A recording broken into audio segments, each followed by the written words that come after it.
This next video here is showing you what I did taking off this tube, which sat in there like this, which is your stock tube with the heater. Heats up your air when the truck is cold so it doesn't emit white smoke. It's a different kind of gas. This part here actually has a heater in it. Looks like a little heater core in there.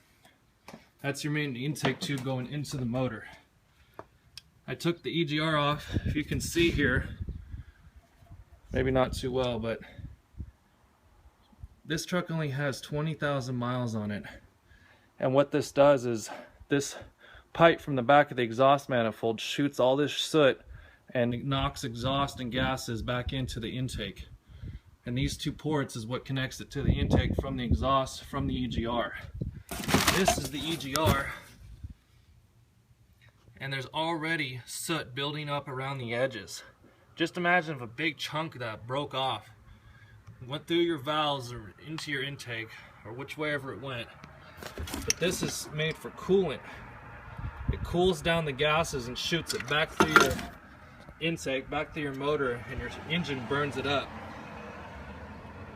It's called an EGR, and that's the EGR valve right there where it connects to the electric. That's what opens and closes this valve here that lets it through to the intake from the exhaust manifold. It's got sensors on it and stuff. But this is made to help with the pollution. I understand that with the DPF and all that, but if you're not blowing black smoke like an idiot, you know, I understand you should do it this way because it'll just destroy your motor. I've seen what these look like with 200,000 miles on them, and these trucks would go well over 600 if they're running like the old school 12 valve Cummins, running PCV, positive crank gas gases through the bottom into the atmosphere. They run a hose out the bottom, but you can't see it, but there's a tube down there, this black tube here that goes right there to the right cylinder head. That vents the positive crankcase ventilation for that side. Right here, right down,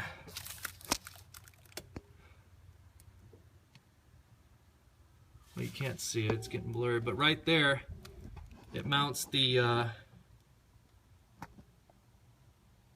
right there. That little mount goes to the left side, and that's actually a kind of a valve too. But this is made by Screamin' Diesel Performance out of Washington, and this deletes it all. There's some boost tubes where you can connect some lines to it to mount your boost, but this is how it works for people who have no clue about diesels.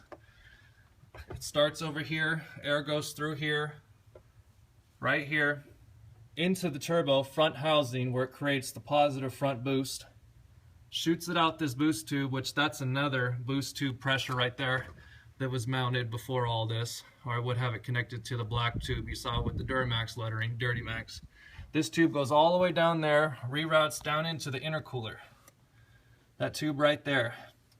And then it goes all the way through the front of the motor, behind the radiator there, and then it pops out down there at the bottom left, and then shoots back up alongside the intake into this black tube, which that's where all the EGR sat down in there, that big empty space, and that's going, there's a tube that connected to the back of the manifold back there, which is called your Y pipe.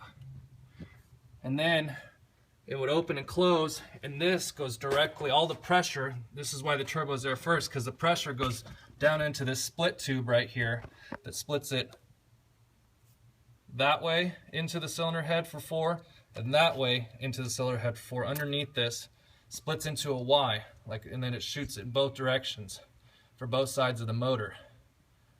Okay, now all of this is clean air going into there, and that's how the EGR and all that works, because there's not too much people who aren't directors that don't know exactly how to explain it, but this is the dummy way of explaining it. But that EGR, this motor should go 600 to 1,000,000 miles.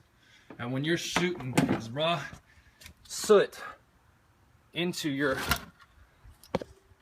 motor, which this is the only way they could think of it,